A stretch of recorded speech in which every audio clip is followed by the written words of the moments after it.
आता प्रत्येक स्त्रियांनी हा व्हिडिओ पाहायलाच हवा. कारण जेवणाच्या ताटामध्ये रोजच्या रोज तोंडी लावण्यासाठी जर अशी 1 ते 2 महिना टिकणारी शेंगदाण्याची चटणी असेल, तर घरचे लहानांपासून अगदी मोठ्यांपर्यंत 1च्या ऐवजी 2 पोळ्या तर नक्कीच आवडीने खातील. आणि ही शेंगदाण्याची चटणी फक्त तुम्ही चपाती भाकरीसोबत नाही, तर भातासोबत सुद्धा खाऊ शकता. अप्रतिम लागते आणि त्याचप्रमाणे ही शेंगदाण्याची चटणी 2 महिने हवाबंद डब्यामध्ये अगदी आहे अशी छान टिकते. चला तर मग रेसिपीला पटकन सुरुवात करूया. पण त्याआधी रेसिपी व्हिडिओ थोडासा जरी आवडला तर व्हिडिओला जास्तीत जास्त शेअर करा, एक लाईक नक्की करा आणि चॅनलला सबस्क्राईब करायला विसरू नका. सर्वात आधी गॅसवर कढई गरम करायला ठेवली आहे. कढई गरम झाली की इथे मी 250 ग्रॅम 1 बाउल इतके शेंगदाणे घेतले आहेत. शेंगदाणे कढईमध्ये काढायचे आणि मंद आचेवर छान साल टचकेपर्यंत खमंग खरपूस असे भाजून घ्यायचे. या ठिकाणी मी विकतचे शेंगदाणे वापरतीये. तुम्ही घरचे वापरले तरी सुद्धा चालतील. आणि शेंगदाणे भाजून घेत असताना लक्षात ठेवा गॅसचा फ्लेम मीडियम टू लोच ठेवायचा. मोठ्या आचेवरती अजिबात शेंगदाणे भाजायचे नाहीत. शेंगदाणे जर मोठ्या आचेवरती भाजून घेतले तर वरून लगेच लालसर होतात, आतून कच्चे राहतात आणि चटणी चवीलाही चांगली लागत नाही आणि लगेच खराब होते.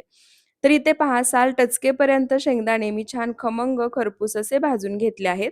आता हे भाजून घेतलेले शेंगदाणे एका ताटामध्ये काढायचे आणि कढई पुन्हा गॅसवर ठेवायची. त्यानंतर आता यामध्ये इथे मी 30 ते 40 लसणाच्या पाकळ्या, 1 चमचा जिरे घेतले आहेत ते घालायचे आणि आता लसूण आणि जिरे लसणाला हलकेसे काळसर डाग पडेपर्यंत आणि जिरे तडतडेपर्यंत भाजून घ्यायचे. लसणाचं प्रमाण यामध्ये थोडंसं जास्तच ठेवायचंय. लसणाला हलकेसे डाग पडायला लागले, की आता यामध्ये अर्धी वाटी तीळ घालायचे आणि आता सर्व साहित्यासोबत तीळसुद्धा छान तडतडेपर्यंत भाजून घ्यायचे. हे सर्व साहित्य भाजून घेत असताना गॅसचा फ्लेम सुद्धा मीडियम टू लोच ठेवायचे.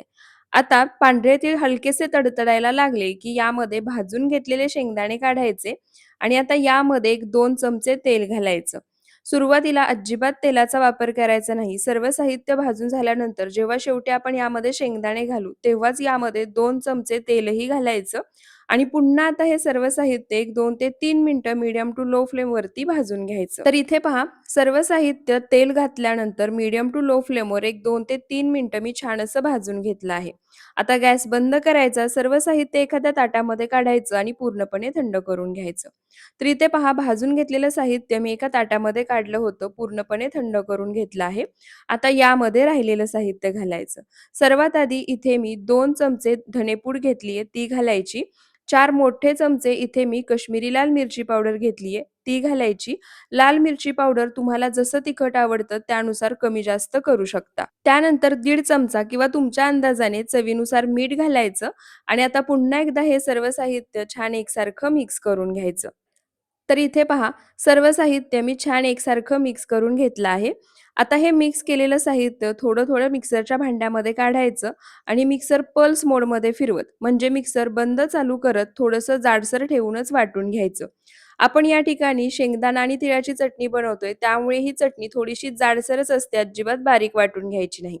तर इथे पहा थोडंसं जाडसर ठेवूनच सर्व साहित्य मी मिक्सरला फिरवून वाटून घेतलं आहे. परफेक्ट अशी चटणी तयार झाली आहे. आता ही वाटून घेतलेली चटणी आपण एका भांड्यामध्ये काढून घेऊया. आणि आता सेम याच पद्धतीने जे राहिलेलं साहित्य आहे, ते सुद्धा या मिक्सरच्या भांड्यामध्ये काढायचं.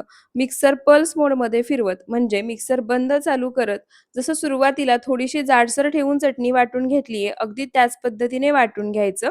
आता राहिलेलं साहित्य वाटून घेतल्यानंतर सर्व चटणी तयार झाल्यानंतर तुम्हाला दाखवते.